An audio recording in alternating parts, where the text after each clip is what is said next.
Perkenalkan, nama saya Yulius, Yulius Terlase, NIM 190401-242. Di sini saya akan mempresentasikan ringkasan daripada artikel atau jurnal yang berjudul Almost Human, Comparative Case Study on the Social Media Presence of Virtual Influencer.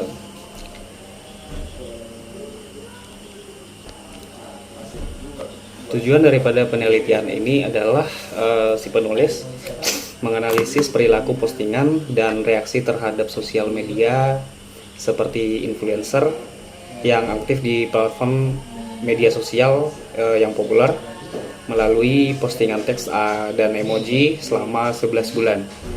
Dan penulis menemukan beberapa suasana positif umum platform influencer virtual seperti manusia menerima reaksi positif yang jauh lebih rendah.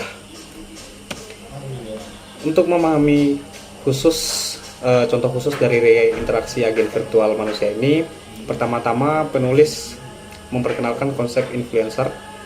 Penulis kemudian melanjutkan untuk meninjau literatur yang ada tentang agen virtual serta agen percakapan dan avatar digital.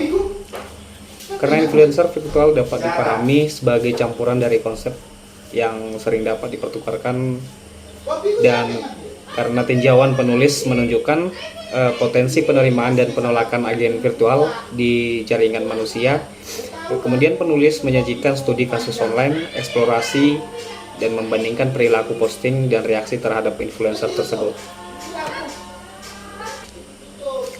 Metodologi penelitian daripada artikel tersebut itu penulis mengumpulkan postingan influencer dan sampel semua komentar publik pada suatu postingan influencer, baik dari pengikut maupun non-pengikut, untuk menghindari potensi bias yang timbul dari hubungan parasosial atau peningkatan pemberi pengaruh atau kecenderungan untuk mengomentari seseorang atau influencer tersebut.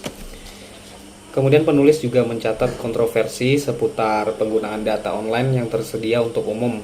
Data dari semua influencer yang penulis anggap termasuk kategori figur publik, karena semua kasus influencer adalah akun terverifikasi dengan tanda centang biru, yaitu sebuah label yang memverifikasi suatu status publik mereka. Selain itu, data penggunaan digunakan secara anonim dan pegangan apapun yang dilampirkan ke komentar tidak dapat digunakan untuk mengidentifikasi individu tertentu. Dengan demikian, penulis yakin bahwa langkah-langkah ini menghilangkan potensi masalah perlindungan data bagi influencer. Kemudian result atau hasil penelitian, penulis melakukan dua analisis terpisah. Pertama-tama melihat perilaku posting dari 3 influencer sebelum menganalisis komentar pengguna ke influencer, dan penulis melakukan analisis ANOVA untuk menentukan apakah perilaku posting dan reaksi terhadap influencer berbeda membandingkan setiap influencer satu sama lain. Kemudian ini menghasilkan 3 perbandingan angka 2 untuk setiap variabel yang diinginkan. Bisa dilihat pada slide HVI versus HI, kemudian HVI versus AVI, dan HI versus AVI. Keterangannya, HVI ini adalah Human Virtual Influencer, HI itu sendiri Human Influencer, dan AVI Anime Virtual Influencer.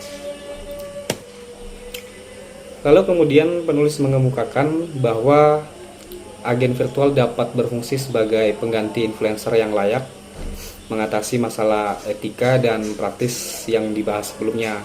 Bahkan sebelum pandemi COVID-19, meningkatnya persepsi negatif tentang influencer memicu kekhawatiran tentang keberlanjutan gaya hidup influencer tersebut.